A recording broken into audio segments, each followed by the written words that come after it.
ನಿಮ್ಮ ಹಳೆಯ ಚಿನ್ನದ ಒಡವೆನ ಅಧಿಕ ಬೆಲೆಗೆ ಮಾರಬೇಕೆ?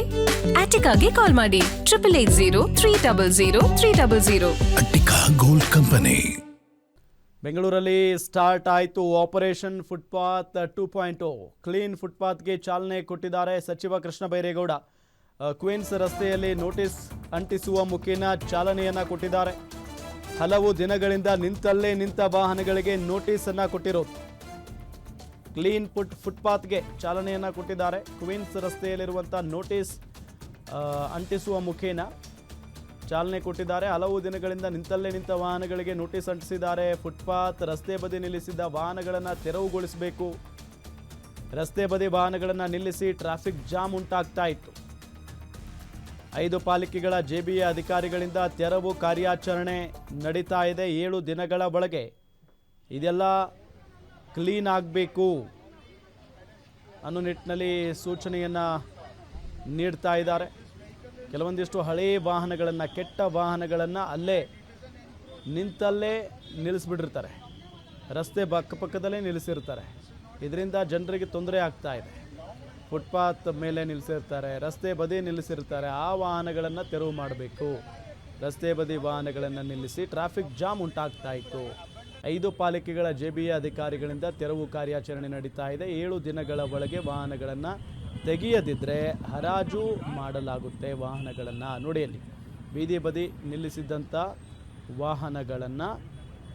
ವಾಹನಗಳ ಮೇಲೆ ನೋಟಿಸನ್ನು ಅಂಟಿಸ್ತಾ ಇರೋದು. ಬಿಟ್ಬಿಟ್ಟಿದ್ದಾರೆ ರಸ್ತೆ ಬದಿಯಲ್ಲಿ ಅಥವಾ ಪಾರ್ಕಿಂಗ್ ಜಾಗಗಳಲ್ಲಿ.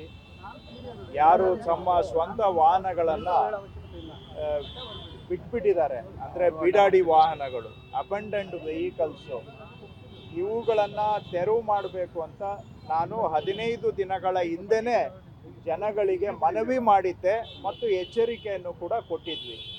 ಆದರೂ ಜನ ಅವರ ಗಾಡಿಗಳನ್ನು ರಸ್ತೆಗಳಲ್ಲಿ, ಫುಟ್ಪಾತ್ಗಳಲ್ಲಿ ಎಲ್ಲಂದರೆ ಅಲ್ಲೇ ಬಿಟ್ಟು ಇದರಿಂದ ಸಾರ್ವಜನಿಕರು ಓಡಾಡೋದಕ್ಕೂ ತೊಂದರೆ ಮಾಡ್ತಾ ಇದ್ದಾರೆ. ಅಷ್ಟೇ ಅಲ್ಲ, ಜನಗಳಿಗೆ ಸೇರಿದ ಜಾಗವನ್ನು ಅವರು ಅತಿಕ್ರಮಣ ಮಾಡ್ಕೊಂಡಿದ್ದಾರೆ ಸ್ವಂತಕ್ಕೆ. ಮತ್ತು ಈ ವಾಹನಗಳು ನಾವು ಇದು ತಿಂಗಳುಗಟ್ಟಲೆ ಇಲ್ಲೇ ಬಿಟ್ಟು ಹೋಗಿರ್ತಾರೆ, ಯಾರಿಗೆ ಸೇರಿದ್ದು ಅಂತ ಗೊತ್ತಿಲ್ಲ. ಇದರಿಂದ ಬೆಂಗಳೂರಿಗೆ ಜನಕ್ಕೆ ಓಡಾಡೋದಕ್ಕೂ ಕಷ್ಟ, ಮತ್ತೆ ಸಾರ್ವಜನಿಕರಿಗೆ ಸೇರಿದ ಜಾಗ ಅವರು ಸ್ವಂತಕ್ಕೆ ಅತಿಕ್ರಮಣ ಮಾಡ್ಕೊಳ್ಳೋದು ಕೂಡ ಕಾನೂನು ಉಲ್ಲಂಘನೆ. ಇದಲ್ಲದೆ ಎಲ್ಲಂದ್ರೆ ಅಲ್ಲಿ ಗಾಡಿಗಳನ್ನ ಬಿಟ್ಟು ಆಕ್ಸಿಡೆಂಟ್ಗಳು ಆಗ್ತವೆ. ಆಮೇಲೆ ನೋಡೋದಕ್ಕೂ ಕೂಡ ಬೆಂಗಳೂರು ಅಸಹ್ಯವಾಗಿ ಕಾಣಲಿಕ್ಕೆ ಇದು ಒಂದು ಕಾರಣ. ನಾನು ಕಳೆದ 15 ದಿನಗಳ ಹಿಂದೆನೆ ಇದನ್ನ ಸಾರ್ವಜನಿಕವಾಗಿ ನಾವು ಎಚ್ಚರಿಕೆಯನ್ನ ಕೊಟ್ಟಿದ್ವಿ. ಈ ಬೀಡಾಡಿ ಗಾಡಿಗಳನ್ನು ನಾವು ನಿರ್ಮೂಲನೆ ಮಾಡೋ ಕಾರ್ಯಾಚರಣೆ ಮಾಡ್ತೇವೆ ಅಂತ. ಆದರೂ ಕೂಡ ಜನ ಏನು ಅದಕ್ಕೆ ಕ್ಯಾರೆ ಇಲ್ಲ ಅನ್ನೋ ರೀತಿಯಲ್ಲಿ ಗಾಡಿಗಳನ್ನ ಅಲ್ಲೇ ಬಿಟ್ಟಿದ್ದಾರೆ.